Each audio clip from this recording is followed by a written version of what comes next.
Good evening, everybody. Thank you for being here on a Sunday night. It's a little bit different time schedule for us, but it's timely because my guest is right on track for Mother's Day. So we're going to get into that in a minute.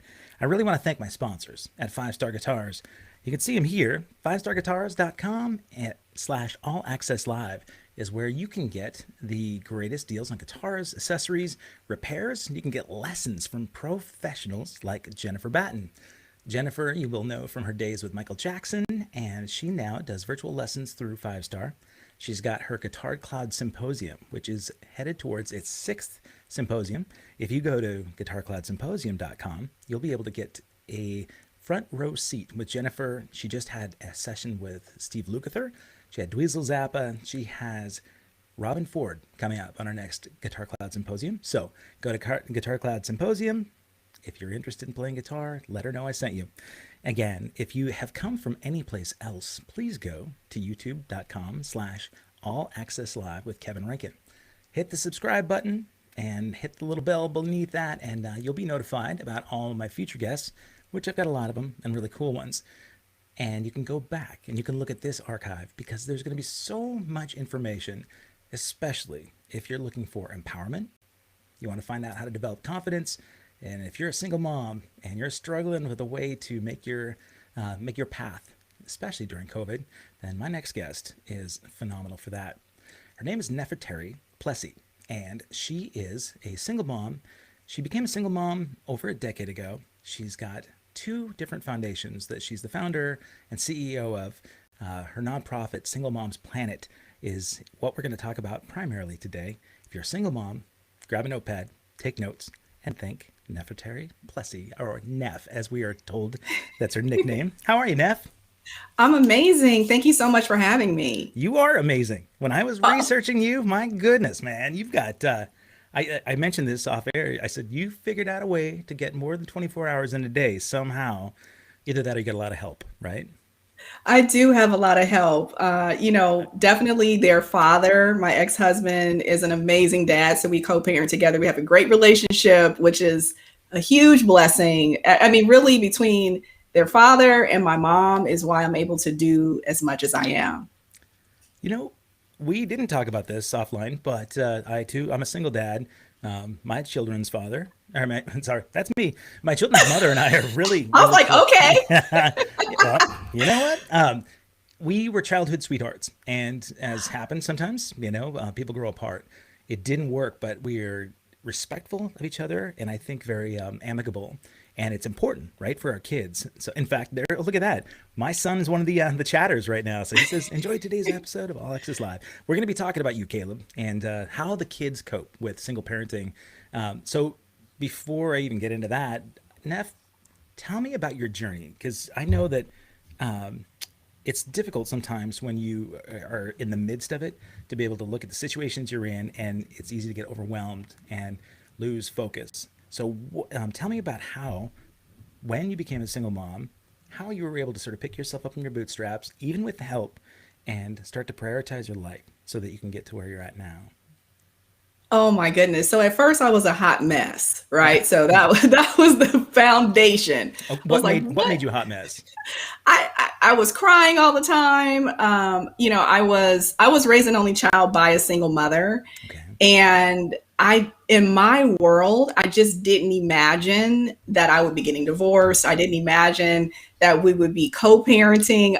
It was like an out of body experience. I came from the entertainment business and always wanted to be a mom, always wanted to be married. And I mean, at the end of the day, we have a really great relationship now, and we're really close knit as a co-parenting couple. But we just couldn't get along. There were some things that it could have just been immaturity as well. I was 23, 24 when we got married, and just the woman that I am today versus all the things that I thought that I knew are just on totally different playing fields, right? It's like you look back and you're like, oh, I didn't really know how to support him as a woman and as a wife. I didn't really know how to meet him halfway or to understand what it meant to, follow his lead. Okay. Right. So there were just tools that I just did not have. I was not equipped with certain things. And so as you grow older, you can see that, and you also can see where your ego is coming into play. Oh yeah. Right. Right. Pride is a big defeating factor for sure. Absolutely. And I would have to say, going through the journey of even being raised by a single mother, my father was completely absent from our lives. I really didn't have that father figure in our lives. And we were from New Orleans originally. And so I grew up in the Bay Area, and we were totally away from my family, because I did have two uncles who were pretty key in my life, but I only saw them during the summer times as I became a little bit older. Okay. So it wasn't that day in, day out impact, right, of having that male figure. So, Sure. it's just a journey. I still learn every day. It is, I learn where I fall short. I learn how I can become a better mom. And I'm raising two boys, Oh so we yeah. have two boys that we're all collectively having at least daily to weekly conversations about how are we gearing them up? How are Okay. we embracing them becoming men? My youngest is 14. He'll be 15 this year, and he's entering into high school, and he's an athlete. And so we're having all types of conversations that come along with having a teenage boy. Oh yeah. and, That age, and what that looks like. And so it's like, it's one thing when you go through the adolescence and the childlike parenting, and then you go into the parenting of, okay, I'm getting you prepared to launch. Sure. Right. I'm getting you Right. prepared for adulthood. That's a Yeah. totally different conversation. And it's not about you personally as the adult in the situation. It's like, what do we need to do? What do we need to sacrifice to really make sure that our children are embracing what's about to happen to them when life hits them in the face? Right. Because that's really what happens when you become an adult. It really does. Yeah. Yeah. Every adult and new adult would definitely agree with you. You sound okay. So you talk about the wisdom, right? So you said earlier on you weren't equipped, not just for the relationship, but when you mentioned preparing your kids and getting to this point right now where you're developing, helping them develop their maturity for adulthood, that's a lot of wisdom. And that stuff comes from lots of trial and error, lots of mistake making, maybe a little bit of help as well. There are probably people that are watching this that don't have the family support that you mentioned, right? So either they're single moms and they had an abusive relationship with an ex-partner where they don't want dad involved, perhaps, or dad disappeared on them, like you mentioned, growing up without a father in your life at all. What do you suggest for people? And we'll get to that next phase of what brought you to where you're at, but I think people might not relate as much. And I bet you deal with people all the time. You've got a lot of clients where they don't have the support system in the family. So what do you suggest for those people to develop some kind of community for support?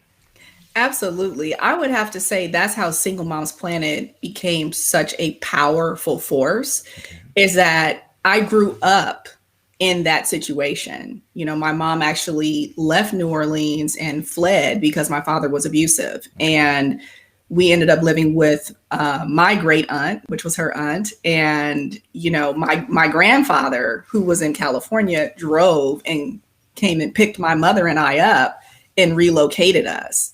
And my father really wasn't aware of what was going on.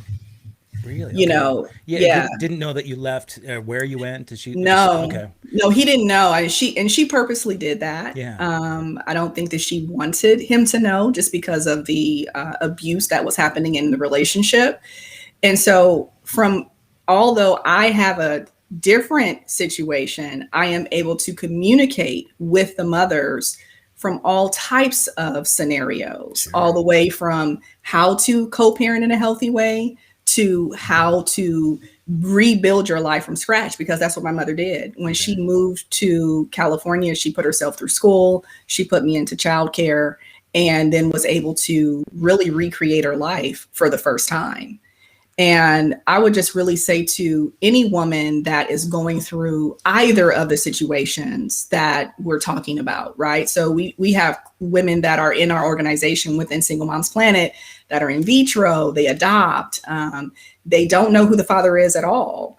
Right. The father lives around the corner, but does not take the time out to see their child. They don't invest any time into their child. And so we really do create a community of powerhouse women that are about getting on with the business of their life and really creating legacy and really looking into the future of what it is that they're here to do, right? So we really get them on track with their life's purpose and really seeing themselves bigger a lot of times than they even see themselves, really helping them not only communicate about their dreams and their visions, but actually how to create them and put action behind it to see it come to fruition.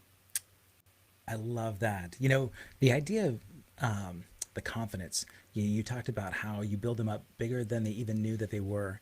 Somewhere I read in some of your accomplishments and the direction of Single Moms Planet, you talk about magnetism. And I know that's part of your empowerment, but I think so many women, well, you know what? I'll say, I think if you're a single parent, the struggle is difficult. I would, and I'm not going to speak from experience as a single mom, but I will say I recognize that economic differences, disparities, for the workforce and opportunities for progression are more challenging. It's just the way society has been, especially in America. It's getting better, but you've got a tougher road to go, and then you add on to it trying to balance that as a single mom. I can imagine why confidence levels would be, in the dumps. So when you first start working with women, especially in that organization, I think Single Moms Planet, it's a nonprofit, right? Absolutely. Okay. So are you, when somebody first comes to Single Moms Planet and they want to be part of this community, I would imagine there's a lot of foundation building for them. And maybe tell me a little bit, rather than me speculate, why don't you tell me about what happens when I'm a single mom and I come to you and I say, help, my goodness, I don't know what to do. Definitely. When you first would, any mom that first comes to Single Moms Planet, and we take moms who actually are married. We have moms who the father of their children, they may be in the military. We have quite a few moms. We've even supported women who they literally were giving birth and the father was in the military and it was their first child. And so we're creating community around them, helping them have a baby shower and getting the necessities that they need. And so it really depends upon that woman and where she is and what does she need. Some women come in and they've been in abusive relationships with some celebrities that some of us even know, athletes that a lot of us know, TV personalities that a lot of us know. Sure. And we are 100% ironclad on making sure that woman feels secure and safe. We don't share any communication that she's not open to sharing. And we want to rebuild her foundation. A lot of that foundation is going to be rebuilt, and the conversation that we have is through financial literacy. And so we start there, because most of the time the woman is either not leaving the situation because she doesn't have the financial wherewithal of her own, sure, and or she's not educated, or needs to have a divorce and is not even sure on how to properly do the split. So we even have consultations with her about, ways that can be amicable for both parties, so that they're, instead of going to divorce court, they're in mediation. I believe that's what it's called. So we really, and we're also really big advocates for marriages staying together. I've actually have coached numerous amounts of fathers as well, and fathers that are co-parenting, and the wives or the women will be like, what did you say to him? Like, what magic did you sprinkle? Right. Yeah. Because we're huge advocates of family, and we actually have quite a few of our board members are married couples. A lot of the people who donate and volunteer in our organizations are married couples. And so we really are a community organization, right? So we have children who are raised by single mothers that come in. So even though this is a brainchild of mine, and I also have a co-founder named Cole Patterson, who was a teen mom, I'm pulling perspective from the community. I'm Sure. pulling perspective from the people because the organization is for the people. It's not about necessarily my agenda. And so when I'm communicating with a mother, I really do want to get deep down into what is it that she wants to create. So we build a future for her to live into, right? So typically what's happening is they're so focused on the current that they can't get themselves out of a wet paper bag with a flashlight. Right. Yeah. Right. They're like, I can't see it. You're like, just literally just walk through it and you'll be on the other side. Right. And Oh my so gosh. it's just key that they have that future to live into. And the future should scare them a little bit. We probably have heard those types of scenarios, right? If what you want to create doesn't scare you a little bit, then what you're creating is too small. Right. Right. Yeah. And then we really set her up with, people who can, my headphones are slipping off. No problem. Are you able to hear me without them?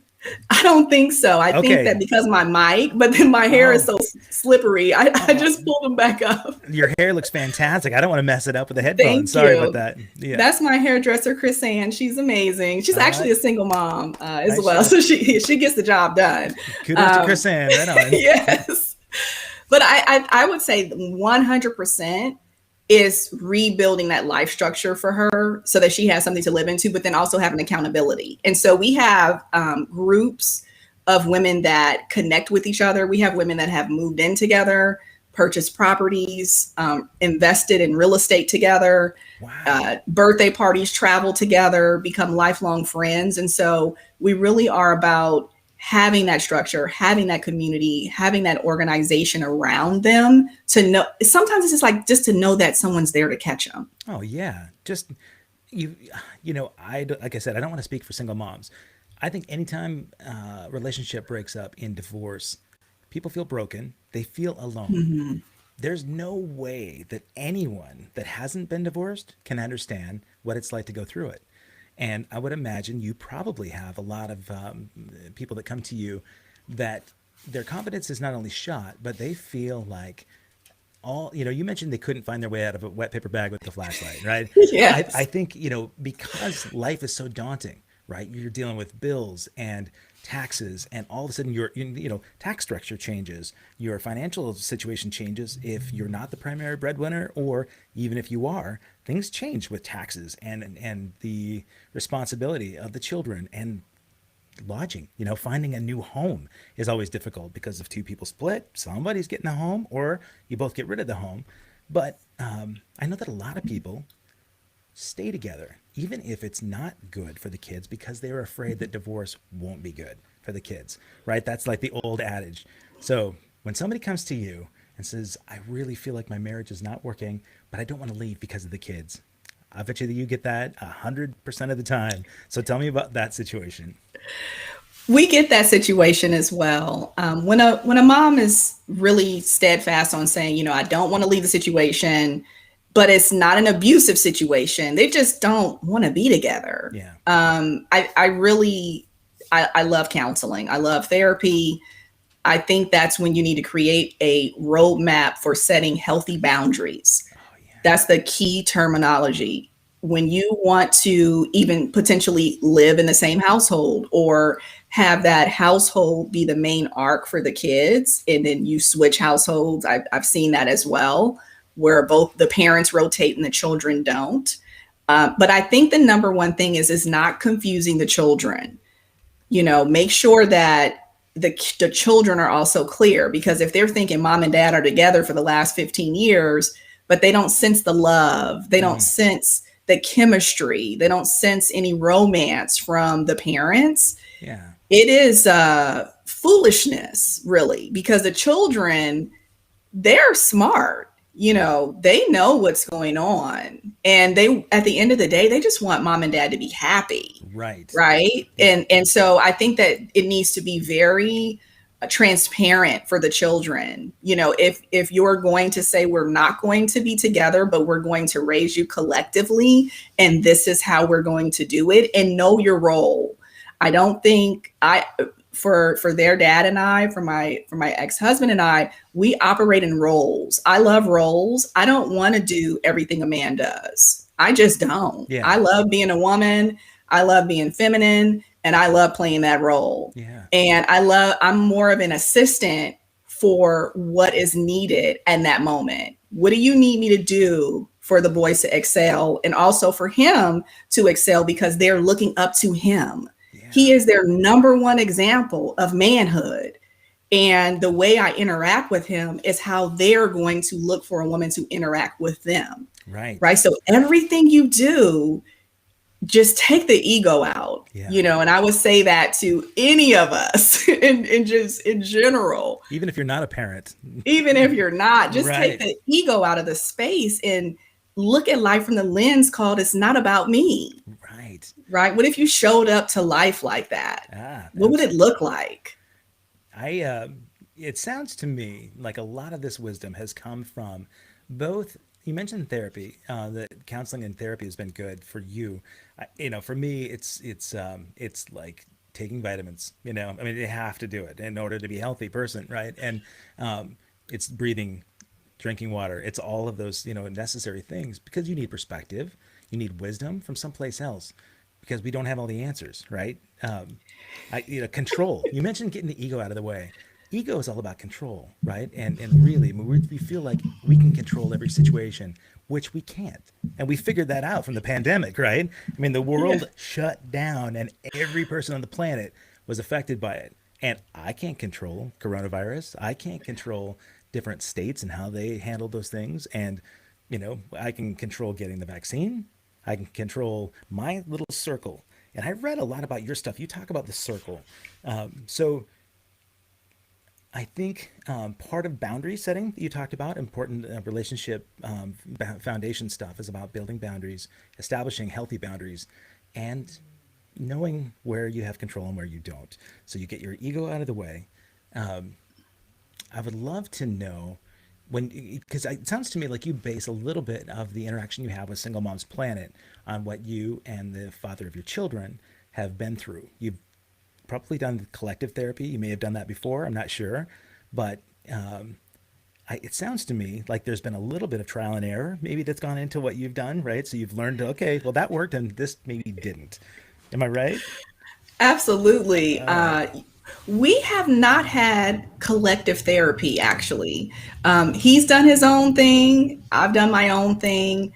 And we come together and we openly communicate about what needs to take place. What are the conversations that need to happen? Sure. But trial and error is key. And my goal is that my trial and error, which then bleeds into having wisdom, would then lend itself to any of the families that I'm coming in contact with. It's like, if you don't have to go down a particular road, and my road is always going to be communicated out of, respect, out of love, out of cultivating a clear, clean cut relationship where the children can thrive, right? I'm very neutral.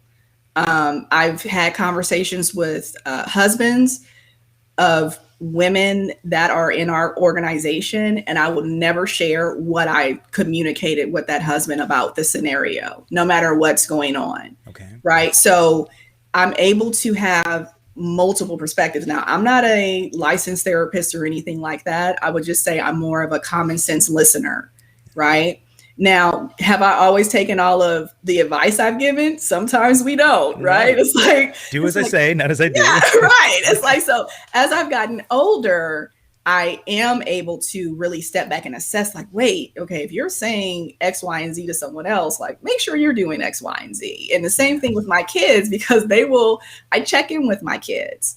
They're like my number one advocates for me to self-check in. Like, hey, how's mom showing up for you? Do you like when I do that? Do you want me to do more of this? I make sure that I apologize for things when it's needed, right? And not having excuses. My ex-husband and I just had a really good conversation about my eldest son has been making a lot of excuses recently. Mm-hmm. And we're just like, no, take ownership. You're about to be a man. Men take ownership. They don't make excuses. They just get it done, because that's what society is going to look for from a man. Especially for a female, we may get away with a little bit of things sometimes. I mean, it's just It's just the honest truth. I know that's what I've seen. And we were just kind of talking about how when you're a man, there really is no getting away with anything. It's like, you didn't do this, which then equates to, as a kid, it's like, why didn't you clean your room? Or why didn't you take out the trash? Then it equates to why you didn't pay the mortgage. Yeah. Right. It Right. equates to what's going on. Why haven't you, started that business that you said you were going to start 2 years ago? What's happening? Right. So Accountability. all those things, they just, they're in our little 14-year-old or our 12-year-old, our 10-year-old, they just become the 32-year-old. Right. Right. Yeah. I mean, modeling, right? I mean, they definitely model the behavior. And yeah, I love that you talk about accountability. That is what I see a lot, especially, in teenagers, right? You talked about your youngest making excuses for everything. When anybody, whether you're a teenager or an adult, you start blaming everybody else in the world for things that are happening to Mm-hmm. you or that what you're going through. First of all, you're never taking accountability for your part. Second, what you do is you end up forcing yourself the victim, right? And so, Absolutely. as a single, you're an advocate for single moms, and I would bet, and I know so many single parents, a lot of single moms. The ones that I really admire the most are the ones that, oh my gosh, yeah, they've dealt with so much adversity, and somehow they've found a way to find strength in themselves, confidence, to build confidence in their kids, show responsibility, accountability, teaching ways to cope with those adversarial things, like the pandemic. Some people could just mail it in and put their kid in front of a TV and not help them educate and grow during this time. When somebody becomes a victim, they all stop growing, right? And so the one thing I really love about the empowerment part of what your program seems to do is nobody's a victim, even though they've been victim to things. Right. They find ways to develop confidence and communication with their family and also themselves, not letting their mind go to that, but actually forcing their mind to be productive and move beyond it. Am I right with that one? That observation? Absolutely. The victim space, I don't know how to dwell in that space with any of my clients. No matter what's happened, Sure. I don't necessarily go into the trauma space with them because I'm not a trauma counselor. And if they need that, again, I let them know, please get support around that. But what we're not going to do, and the conversation that we're not going to have, is blaming someone else for how your life shows up, Sure. right? Absolutely. Because there's nothing that I can do about my current situation if I'm just reflecting that everything that's in my life is someone else's fault. Right. I can't do anything about it. But when I really say, there was a time in my life where I really was self-assessing and saying, anytime I was thinking that it was someone else's fault, I instantly turned it around and was like, okay, what could I do? Right? Absolutely. Because that's the only thing I have the power and control over, Sure. is Yeah. how I show up and what I do. Right. And it's Absolutely. almost like, how companies send out those surveys to say, how did you like your experience? Would you refer us to other people? Right. Do that with yourself. You bet. Yeah. What was my part? Right. What was my part in Yeah. this? The positive. Yeah. A really great friend of mine, also a single mom, Misty Bird. She's got as her profile sort of tagline or favorite saying is that 10% in life is what happens to you, and 90% in life is how you react to it, right? And so how you respond to it. So you're, even if you can only respond to adversarial things in certain ways, like take night classes instead of full-time day, education, so that you can work during the day to support your family, you're going to sacrifice sleep, but it's for the betterment of your children, right? And so, Hmm. and somebody could just say, you know what, heck, like I'm being really great about not swearing today. This is great. I'm proud of myself. Pat myself on the back. No, I think if my relationship fell apart, it would be easy because I have fallen apart to just stagnate, and my kids can see that life has thrown me enough curveballs that I'm not going to grow. I'm not going to get out of this that's a really poor modeling strategy, right? For our kids that only know how to watch what you respond with because they're going to respond the same way, right? And so I think, Yes. I don't think it's necessarily just single moms that deal with that stuff. I will say, but as we mentioned, it's more difficult in a lot of ways for single moms to be able to get that financial security and to get the job security to be able to move ahead and progress and elevate. I know that elevating is part of your other sort of concept, but I was thinking about like overcoming stigmas, right? Okay, so and it's probably even more difficult for women, right? I don't know so much about your background, but I know, at a younger age, you were a Playboy playmate as a model, Yes. as somebody who's been a model and involved in, you mentioned entertainment industry. I know you've done music videos and you've hosted those kinds of things too, right? But Absolutely. when you're in that position, and especially in the entertainment industry, so much about it is aesthetic. It's all looks, right, and image, and so because the focus is so much on that, you've got a stereotype, right? And like they must and it's not just females. They expect, oh, that playmate, right? She's just resting on her laurels and her good looks, and she's not going to have the brains behind it to do anything.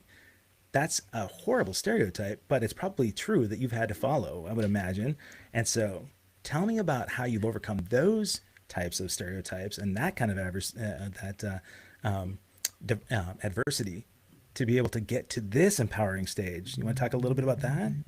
Sure. I feel like you Okay. had like a big bandwidth of communication, but I'll target what Sorry. you just communicate. No problem. So I was Thank like, you. ooh, that. Okay. Yeah. I will. So, in regards to aesthetics and the outward beauty of people or the entertainment industry, I grew up in Oakland, Okay. California, urban environment, very what I would call a real situation, right? So Yeah. I'm growing up, 12, 14 years old, 13 years old. I'm walking down the street.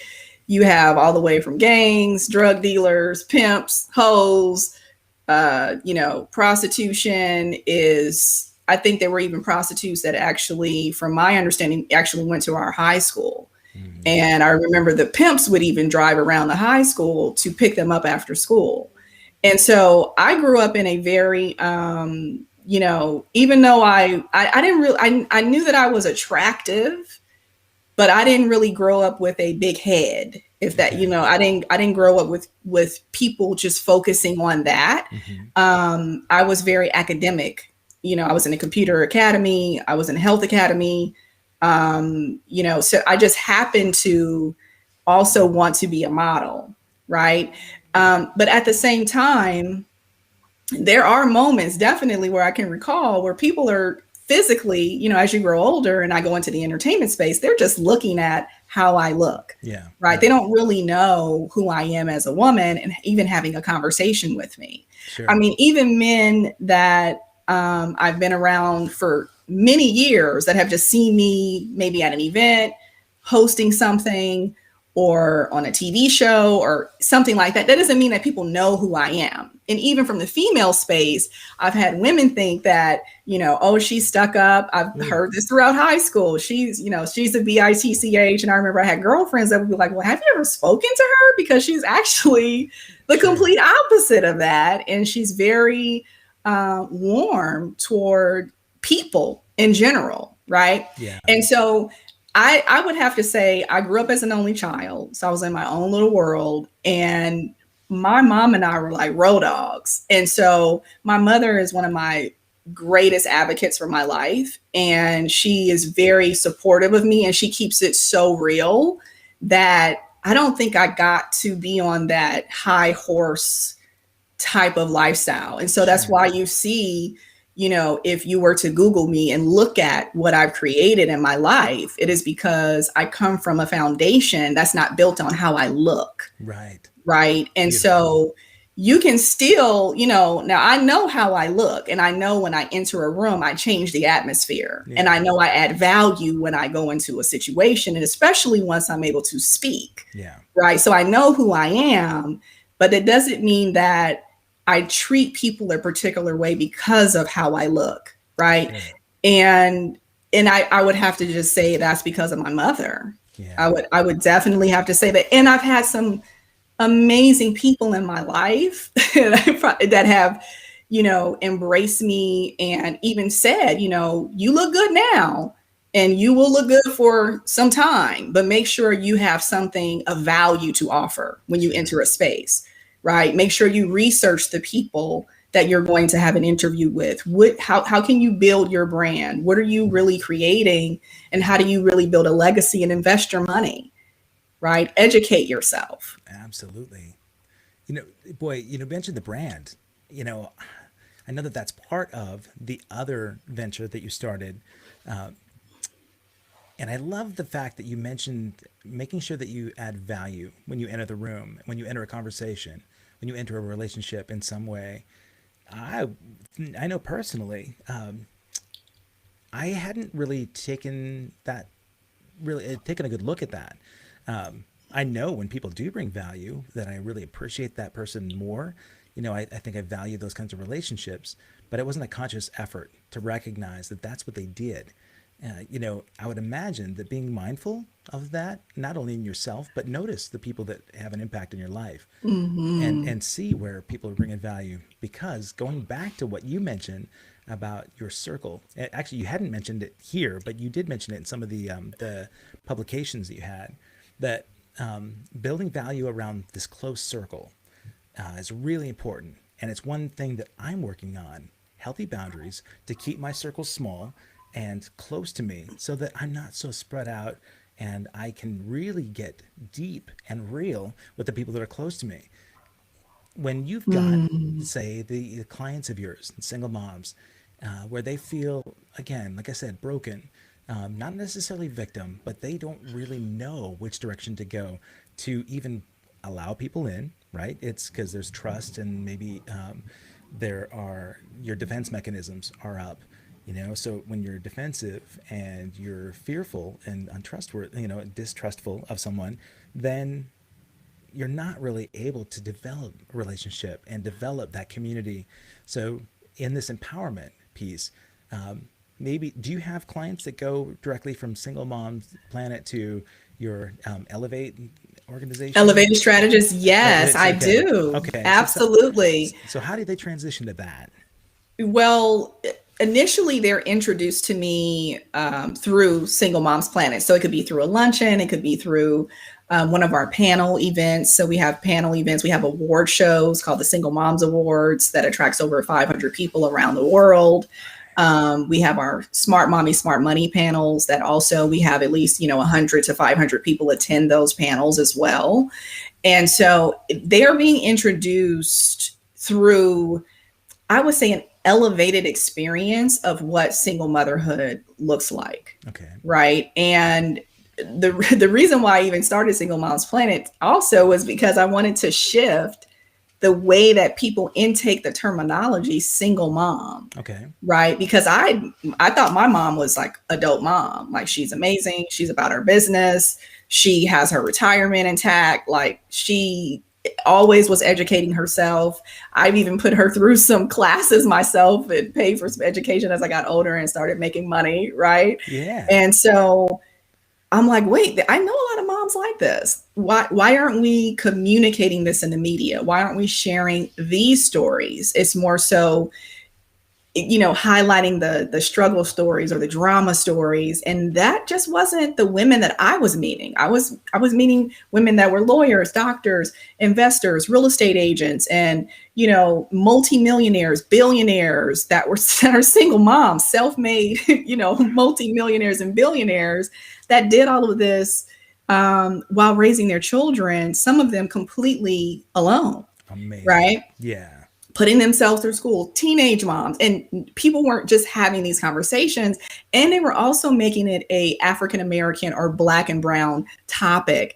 And from my research, there are more Caucasian women that are in the single mom experience than there are Black and brown women, just as a whole. And so I was like, I want to erase the color lines. I want to have conversations that are actually happening now. We're not talking about 1950s, Right. right? Yeah. We're in 2021 right now. And One, so one would the hope, right? yeah, the face of what things are, it needs to shift.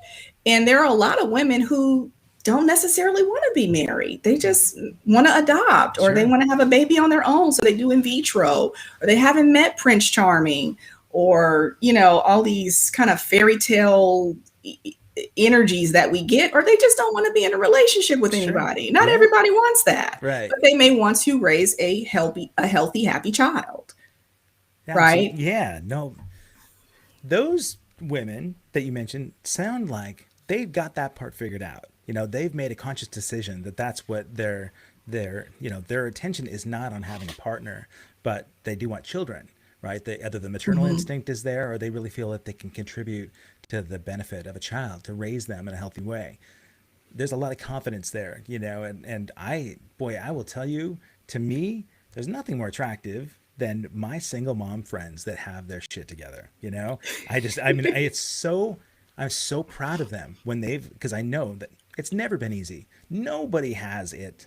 It just like red carpet, man. Here you go. You're a single mom, and all of a sudden everything just opens up for you. The world is your oyster, and well, your world is your oyster, and you can make it that way for sure. But Mm-hmm. there are going to be some speed bumps along the way, right? And so to me, I'm just so proud of those moms that say, all right, I want to live and I want my kids to live. And I don't, life is not about just struggling all the time, right? So there's a way, Yes. So it sounds to me like that's part of the elevated strategies too, is just being able to say, all right, now it's time to thrive, right? Yes, they're ready to thrive, or there's something about myself or my co-founder Cole Patterson, or there's something that we bring to the table collectively that they're like, I'm ready to have that now. Right on. Right? I'm ready to step into this level of life. Because it is a choice. There was a part of my life where I was just kind of in that gray zone, not really accomplishing anything particular, nothing to really write home about. Sure. And I recently did an interview about a couple of weeks ago. We're talking about the gray zone, and I was really saying that nothing happens in the gray zone. Greatness doesn't exist there. It doesn't know how to.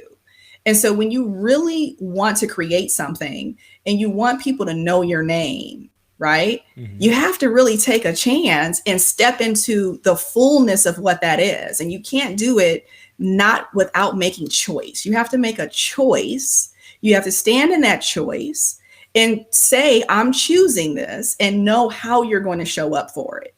Right. Yeah. And so a lot of the women that go from Single Moms Planet to elevated strategists and want to work with me with the coaching and the mentorship, it is just because they're ready to really take their life to another space. They may want to become more known in their industry. They may already be successful, but just want to take their business to another space, or they may be starting a business from scratch. Right. So it really depends on where that woman is coming from, or it could be from a spiritual realm, because we also tap into that too. Manifestation, really getting an alignment with self and knowing how to create that space where anything is possible. Right. Because we're here because anything is possible. So we're able to create whatever it is that we want. But sometimes we don't have the formula. Right. And so we really create this custom formula around our clients so they can have what they want. That formula. So obviously, I mean, the formula is different for every client because their background, Yes. their aspirations are all different. So when you're tailoring this formula, that's, I guess, part of your elevated strategist, right? You're probably, I mean, boy, look at me speculating about, I'm already trying to picture how I would go through that program. I know there are probably some basic concepts. When I was reading about some of the organizations you've worked with, like in the sports realm, right? Yes. You worked with the NFL. Yes. Do you mind me asking what your capacity was there? Oh, absolutely. So just recently, we actually we're training 35 rookies Okay. that are entering the NFL. I think it may have just happened actually, with some of those announcements. But yeah, we were training them how to really show up as that persona, being that team player on and off the field, being able to communicate with the media, things such as research events that you go to before you go to them, who's hosting it, what are the sponsors, so you can have a more poised conversation in the room. And how do you make a difference when you enter a space, right? How to make sure that you're someone that the client would want to work with for years to come, so that the ball doesn't drop in your life. I love Right. it. You don't want the ball to drop, because a lot of the professional athletes, they go into depression. They don't really know what's going to happen next because the phone stops ringing. Right. And we want to help them create a plateau, almost like a beautiful presentation of themselves, so that the ball never drops, Uh-huh. right? As that, because their careers are usually, they're short. They're Yeah. young by the time they retire. I mean, we're dying at what, 110 at this point. Right. They have like another 70, 80 years on the planet. And how do What we do you control? do with it?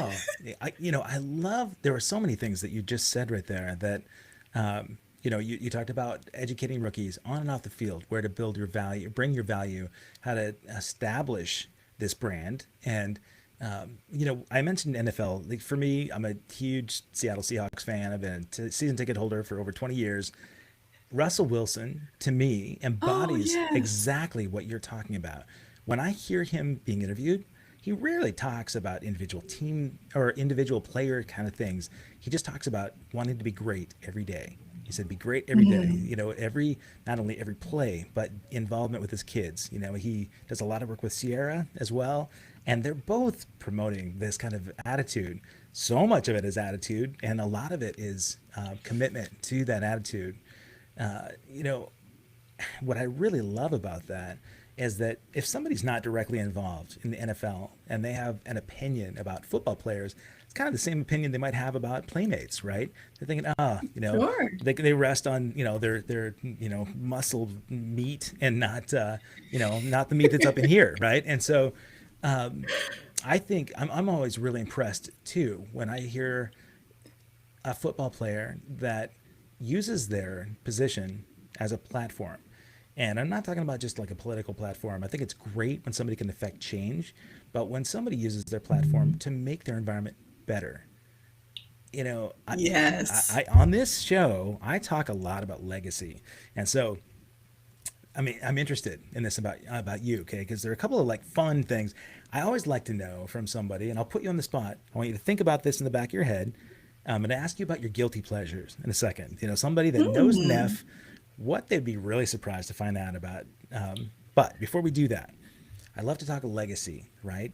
Hmm. You have developed this opportunity to so many people to build their legacy, right? They're building a confidence brand. They're building a brand in identity.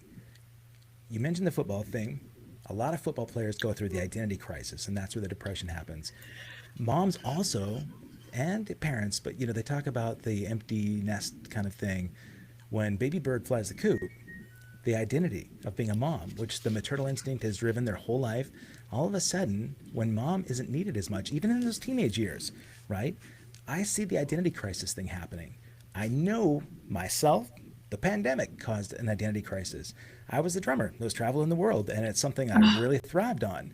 When that happened, when the pandemic came and it stopped, I realized, wow, is that all I was? Was my identity Hmm. the drummer guy, or was it something more? Did I bring more value? That is somewhat like legacy. And I ask people on the show a lot, what do you want to be remembered for? So Neff, I'm asking you, when it's the end of your days, you're 110, and your kids are Hmm. are sitting there with you and saying, "Mom, this is what we see your legacy being, but what would you want that to be?" I want my legacy to be that I created the space for single mothers to thrive Okay. and for them to create their own legacy.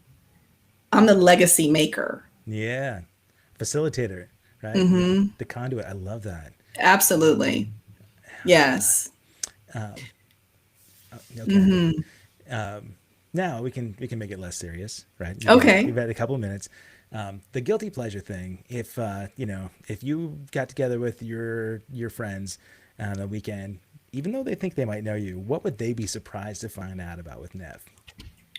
My guilty pleasure. Oh my goodness. I would have to say a Slurpee and a baseball game. Oh, right on. Yeah, totally. A Slurpee at a baseball game, like Yes. combine the two.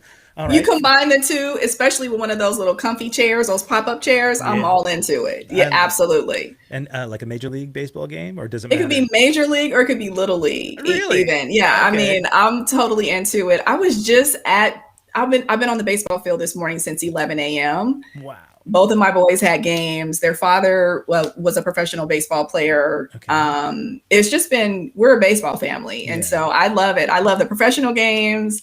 It's all good to me. I love that. Absolutely.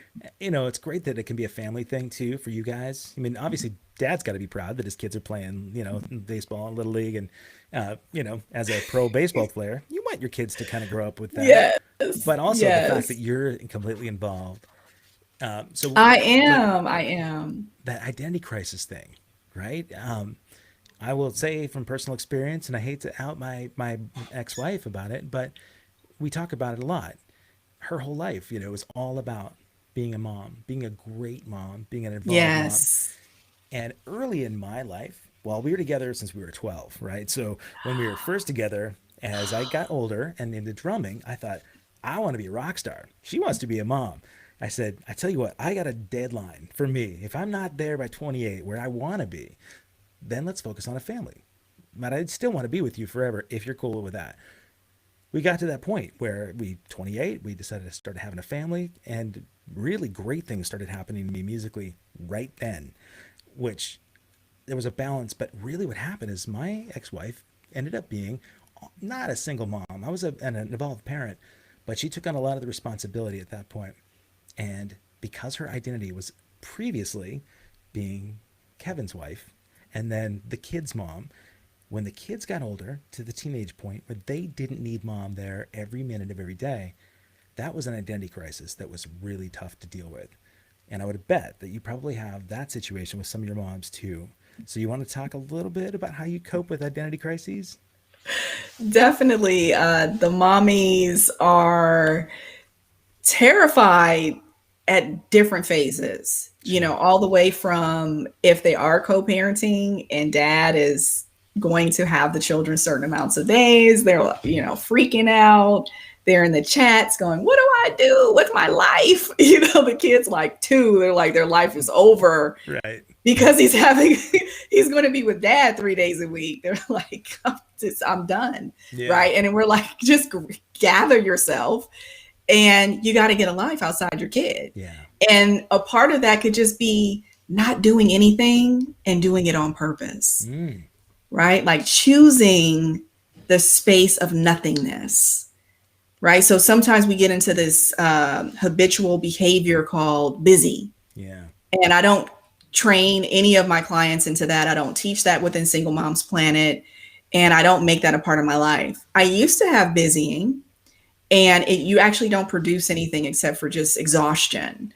You don't even create the space where you can see the greatness that you've been creating because you're consistently doing something next, right? Yeah. And so really you have to get back to what do you want your life to be about moving forward, right? So you're not the wife anymore. You're not in a particular relationship. You are co-parenting or you're a single mom. And it's like, what are those things that you want to do? There's a really amazing single mom and son. I call them a duo. Her name is Keisha Nix, and she is she's over the Lakers Youth Foundation. She's the executive director of the Lakers Youth Foundation. And she has a son that she raised by herself. And he's really awesome. And I remember he said that his mom, she put herself through school while he was a child. And I interviewed her about a year ago, and she was just saying that, when she ended up working for Merrill Lynch and built a wonderful book of business there, and then ended up coming over to the Lakers. And so through her life, she also made sure that she built education and career into her path.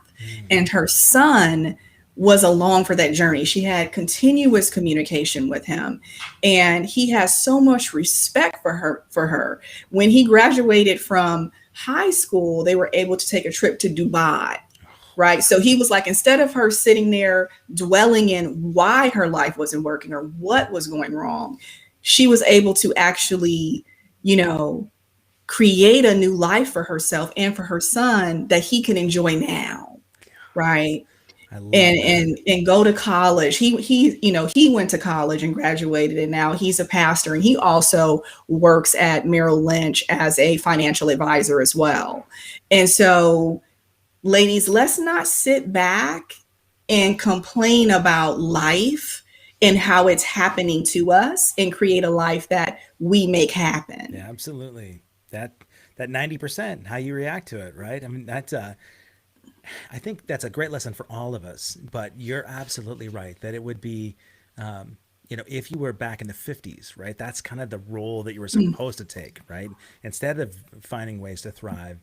I love the power that you allow your clients to discover in themselves.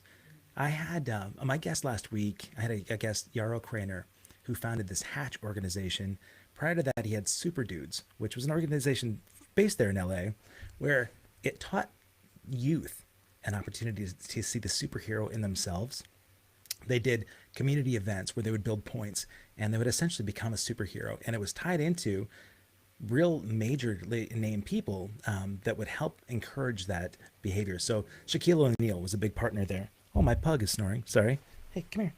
I have a little Edgar Allan pug. My dog loves to be part of these podcasts, so I apologize. But Shaq was a big part of this this guy's organization. I love that, empowering these kids was such an important thing. It's a formative time, right, where these kids can see their worth and their strength through community. They do community service, whether it be volunteering at the animal shelter or doing some work at the food bank. That kind of service really empowers people in a big way.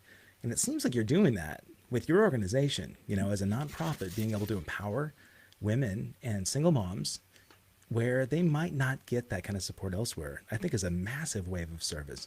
So to me, I can see your legacy right there, way before 110 years old. You're living it and you're doing it right. Thank you.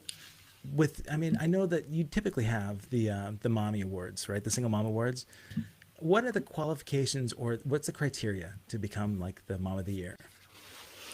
Wow, the Mom of the Year. So that's typically going to be a woman that is multi-layered. So she's probably, owns a business that's thriving. She's probably empowering other women, other families. She's doing some type of philanthropic endeavor, and she's been consistent about it for a while, right? So Anastasia Sores, the owner of Anastasia of Beverly Hills, was the latest person that we had as that visionary, that single mom of the year. And she's a self-made billionaire. We want to make sure that when we do, because we have different levels of awards. And so when we have that, that headliner, it is, typically a woman it hasn't been handed to her. Garcelle Beauvais was our other visionary of the year, single mom of the year. And, she's self-made. She was a single mom. She got married, had 2 kids in the entertainment business, really built her career and has had a standing career in the industry for many years. She's also, a TV host, actress. And so we just want to make sure that it's a level of business, women who invest, women who also bring other women along with them. They need to be, really embodying the epitome of what if you had to open up an encyclopedia and it says single mom, that's who I want to be sitting there. Wow. And not what society has labeled it as, because a single mom is, to me, a woman of pure strength, a woman that has gone through fire a lot of times and come out, crystal clean like a diamond. Yeah. Right. Right. And it's that child's everything. A lot of times, especially if the father's not there, she is that child's beginning, middle, and end. Yeah. And so the more that we embrace her and the more that we let other women see women that have made it happen no matter what, and have created that business in their life, have created loving relationships and friendships, and have raised amazing children, and have learned how to also cultivate and gain the support of their friendships and their community to help raise their children. You should not be doing this all alone. Sure. Right? It's not designed a child needs layers of perspective. Right? Absolutely. I really believe that when my children are around, their father, even sometimes they go to their fathers and they come home and I'm like, did you guys just like become grown overnight? Like, what just happened? Yeah. Their manhood and who they are and how they show up, it evolves in front of my eyes. And so having your children around positive people, even if dad's not there, other positive male figures, Sure. other positive female figures outside of yourself is so key, really important. I love that you focus on the positive part, right?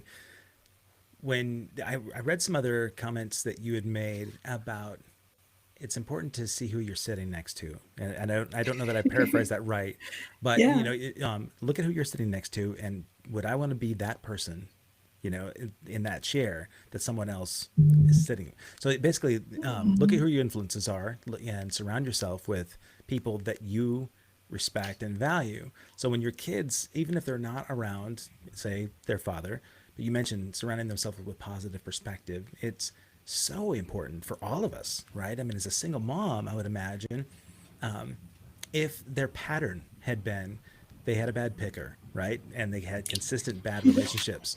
And maybe there's, deep seated things, they had the traumatic childhood, and the relationship with father really allowed or sort of paved the way for them to choose their father figure over and over and over again, an abusive husband, abusive boyfriend, or a neglectful or anything like that. So their picker's bad. And they continue to pick that person in just different form, and their kids see that all the time.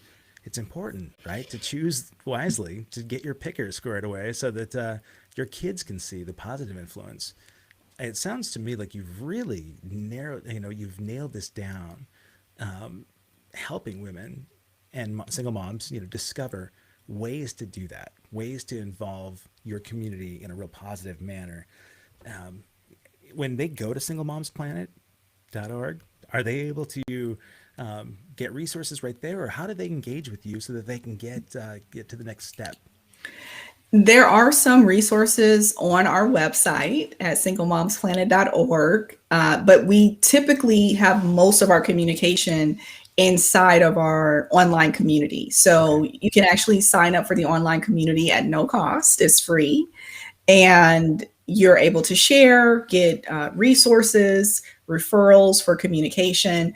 And we periodically, I would say every quarter, we have some type of conference or interview series, some type of education that goes along with it, because we are definitely based in education as an organization.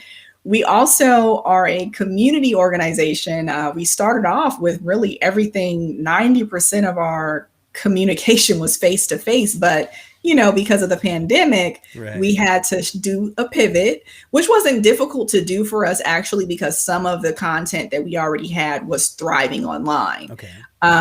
So we just took it all online, but we do our tennis camp every year with UCLA for the kids. We also do a camping trip with the Boy Scouts of America, where we take 100 single moms and their kids over to Catalina Island at Camp Emerald Bay. And we do a 3-day weekend. Southern California Edison is one of our sponsors as well for that event.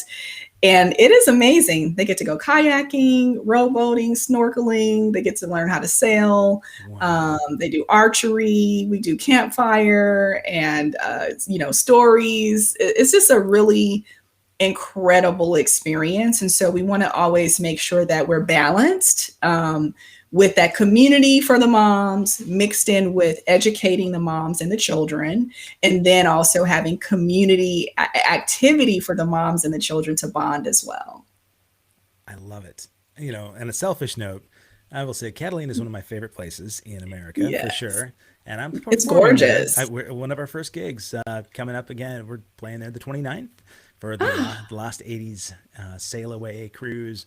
Um, I think there's a magic to that island. 20 miles off the coast of California, it's like you're transformed into the Mediterranean, you know. And I love the Yes. way Avalon has been, you know, sort of they've stayed with the old culture and, you know, trekking up over the mountain. You know, they've got bison and wild boars. It's the craziest thing that it's so close to Los Angeles, you know. But I'm glad that you're able to do that. I think I have to tell you, I not only applaud the efforts that you're making and to help other people, but when I find out about your legacy and I see that you're living it every day, I'm just proud to even, you know, get to talk to you and find out what you're all about. So I hope that when the pandemic ends, you're able to have the Single Mom Awards again soon. And I think I'd love to see how those communities are, you know, sort of expanded, you know, nationwide. I mean, I could see this working globally, right? Because you've got a network of online Yeah. partners, right? So really, there are single moms everywhere on the planet. They can all benefit from this. So if they go to singlemomsplanet.org, they can get those resources there, and it doesn't matter whether you're in LA or not, right? No, we are national and we also have a global presence as well. Cool. We actually recently did a partnership with UNICEF as well. So we are, it's a global topic, Sure. when you're talking about single motherhood. And it's important Yeah. to have those forums and those communications. And I would just say to any mom, if you're, sometimes having those conversations with family members is not the best thing. Sure. I know that I experienced that even when I was going through my divorce. I didn't even tell anyone I was getting a divorce for Really. almost, no, I didn't, it had nothing to do with anybody else. I think my mom knew, Sure. maybe like one or two of my best friends, but I just kept it to myself because I still came from a very solid foundation of, what we speak, our speech and the way we communicate is how we create. And so if my mind was thinking it and I was allowing myself to continuously talk about it, it was just making it fester inside of me. It was making me Mm. more emotional, more angry, more confused, and really keeping me stuck. And so I started having a conversation based around what I wanted to create, not what was actually present. Right. Nice. So it's like, okay, yes, I know there's some present things that need to happen, like my kids need to get picked up from school. That's the actual thing happening. But that doesn't mean that my life is going to stay the way that it is. Right. So a lot of times we need to find circles of people that understand the laws of life and they know how to communicate back to you in that language. There's a different language when we are birthing and creating something, Absolutely. right? Yeah. And so we need to master that language. But the only way you master a language, remember, when you learn a foreign language, what do they tell you to do? Immerse. Right. You have to immerse yourself. So immersion is taking your whole body and putting it underwater, right? So you Right. can't have that pinky toe coming out where you're talking about your ex or talking about this person or talking about how you don't have this and you don't have that, because you're not going to manifest it at the speed of thought and at the speed of communication. And that's what we're built to do. And so I believe that's what my communities that I've built, that's what they stand on. And not only do I do that in my own life, but I see it happening for my clients. I see it happening for the moms that embrace the methods of Single Moms Planet. Boy, I love it. I love it. Moms, if you're out there, first of all, happy early Mother's Day next week. And if you are a single mom out there, I recommend you go to singlemomsplanet.org. Definitely want to check out uh, Neferteri Plessy as well, neferteriplessy.com. Check out Elevated Strategist. I think her organization there sounds phenomenal. And I think the immersion in making ourselves better sounds like a really, really good thing to do right now. So I encourage you all to do it. If you haven't yet subscribed, please do that so on my channel, but also go find Nef's channel because she's got a YouTube channel full of information as well. I know you've got YouTube and Vimeo. I see a lot of your stuff on Vimeo too. So I do. you're everywhere. My gosh, you're fully Yes, immersed. I You, am. I am. I have a good team though. I don't do it alone. Trust me. sure. Yeah. You know, There's only so many hours in the day. exactly. If you find a way to cram more hours in the day, though, you let me know, all right? Because I need them. So, Nev, really, I appreciate this. And for those of you out there, thank you so much for being here. Subscribe so you can go back to the beginning of this interview because you need to hear all that she's got. There's tons of stuff in there. So, come back again this week. I've got some great guests. So, if you're in the California area, if you're down in San Diego, first gig in 14 and a half months, A Flock of Seagulls will be playing at the Pala Resort Casino in San Diego. So I hope to see you there on the 7th. And I hope you have a great week. Happy Mother's Day early. And Nev, thanks so much for being here. I appreciate it. Thank you for having me. Happy Mother's Day, everyone. Happy And Mother's God Day. bless and connect with me. Hit me up in the DM. I'm on, Instagram, Facebook, and Twitter. So don't be shy. Let's start a conversation and really help you create what you want. Awesome. Thank you so much.